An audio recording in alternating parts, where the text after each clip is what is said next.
Thank you all. It is so good to be back here. Much has happened to me in 36 years, but I began exactly as all of you are right now, sitting in this very Elida Fieldhouse at my graduation ceremony, ready to start a completely new phase of life. I am the father of 3 amazing kids, a husband, a university professor, a concert pianist and recording artist. Raise your hand if you are currently a subscriber to my YouTube channel. Okay, we need to fix that. Okay, it's the first task after graduation. And I also want you to listen to my Pandora channel. I am also a Greek Orthodox protopsalti or head chanter and a 4.5 ranked USTA tennis player.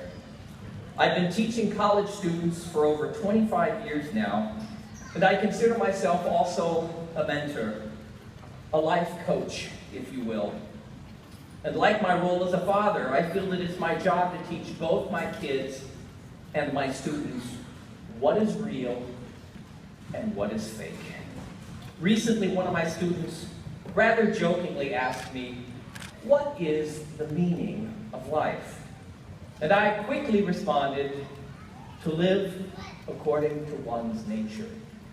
Now, it's not a complete answer, of course, but it's a good start. However, this answer presupposes a few things about reality. Do we even have a nature? And if so, where did it come from? And more importantly, what does this have to do with your new life after Elida High School? Here's what I think. One of the things that every human being in this field house has in common is that we have all been born into this world through no choice of our own. We did not create ourselves, and we certainly did not create the world into which we were born. So with this very important fact in common, we have 2 different ways of approaching reality. On the one hand, we could accept that we're born into a world as what I call contingent beings.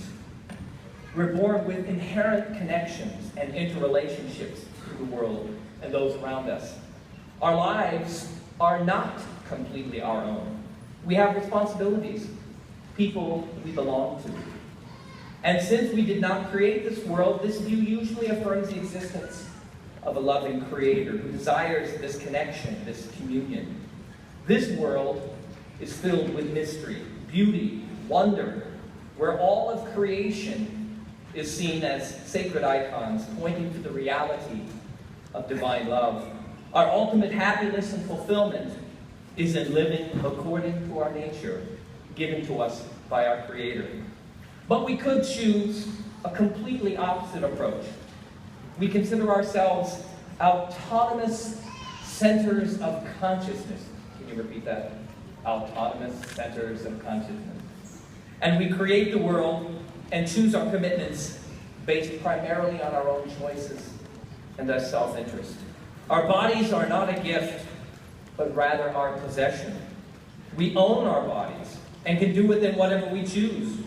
Questions about the ultimate meaning of life, why we are here, and what is our purpose are usually ignored, drowned out by an action-packed, frantic world filled with smartphones, texting, and Facebook updates. By the way, I am the worst Facebook addict on the planet, just so you know. I truly want all of you to be successful in your new young lives. And I believe the roots of that success begin with seeing the world as it really is. As you can probably tell by now, I accept the former worldview, the contingent reality. I believe that divine love is at the very core and fabric of our existence, and that the only way to be fully and completely human is to be connected to the source of that divine love. Interestingly, 36 years ago, I served as editor of the 1980 Reflector, Elida's venerable yearbook. And I understand it's still called the Reflector, I hope, after... Yes! Wonderful. This is, by the way, what it looked like. 1980, thank you very much. I think it's an awesome cover. I had a wonderful staff, an inspiring faculty advisor, Mr. Paul Sluss of blessed memory, and it was one of the great joys of my Elida experience. And the theme we selected that year was agape, the Greek word for divine love, the love that defines the very essence of God and is poured out on all creation, permeates all of creation, and becomes the love that we pour out as a result. So I want to briefly talk about 4 things that have completely changed my life that I believe will help you better understand why I embrace this reality of divine love. First, my relationship with the piano. Second, my experience in art museums. Third, my insane love of dogs. And fourth, my participation in the grace of God through ancient communal worship. The piano is more than just an instrument to me. It is a window into another reality, a reality transfigured by beauty. Please raise your hands if you were involved in any way with music here at Elida. Excellent. Music in general, and the piano in specific, unites intelligence, talent, and discipline to create something beautiful. And beauty is again at the foundation of the world. In the ancient Greek translation of the Old Testament, the Septuagint, made 3 centuries before Christ, the translators of the Hebrew used the Greek word kalo in Genesis 1, where we traditionally read after God has created the world, and God saw that it was good. But the Greek can also be translated as beautiful. And God saw that it was beautiful.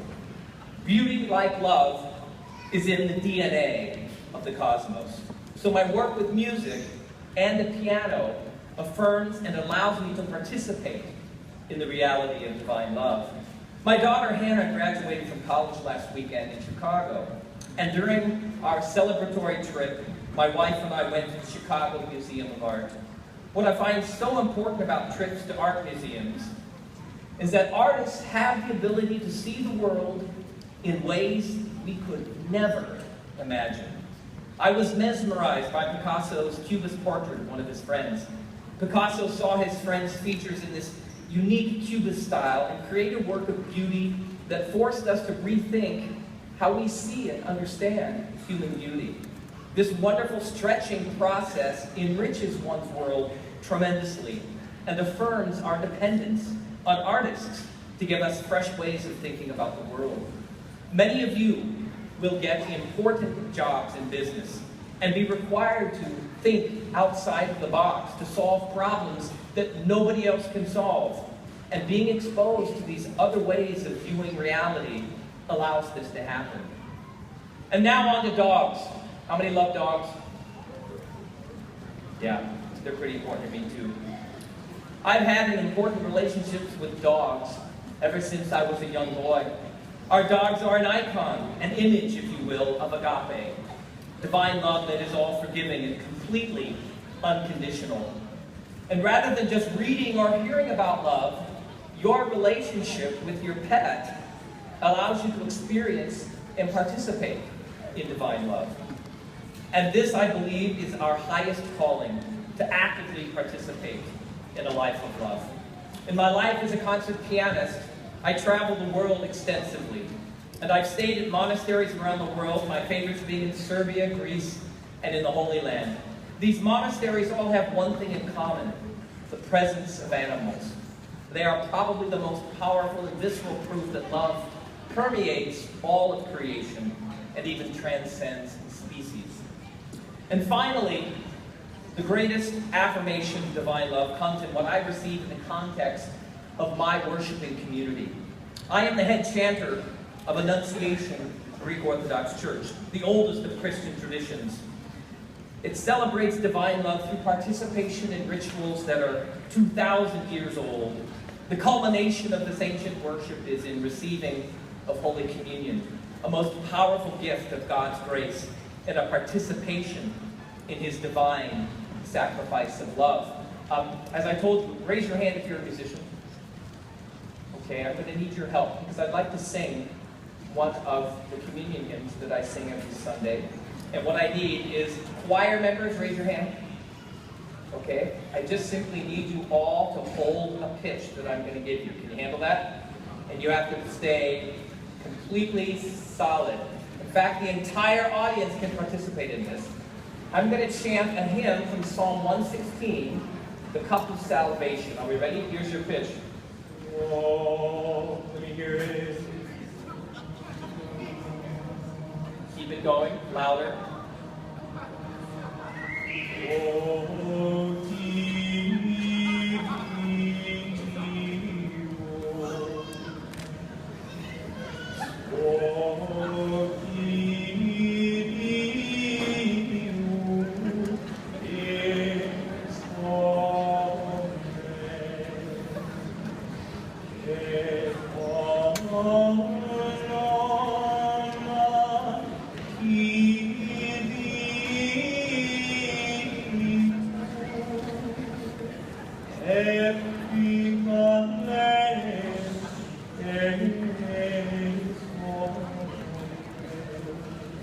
you guys are awesome. I need you to come to church with me next week.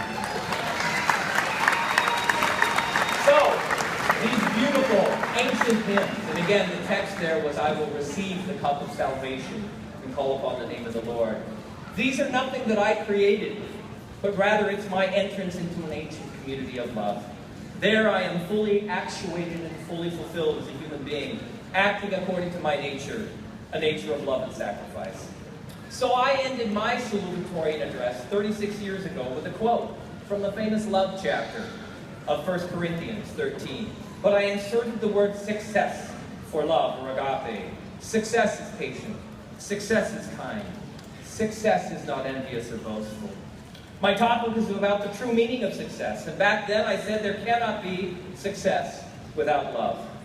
I guess 36 years later I'm saying exactly the same thing. You cannot be successful without passionately pursuing a life of love. So to close, here's the original. Love, agape, is patient. Love is kind. Love is not envious or boastful or arrogant or rude.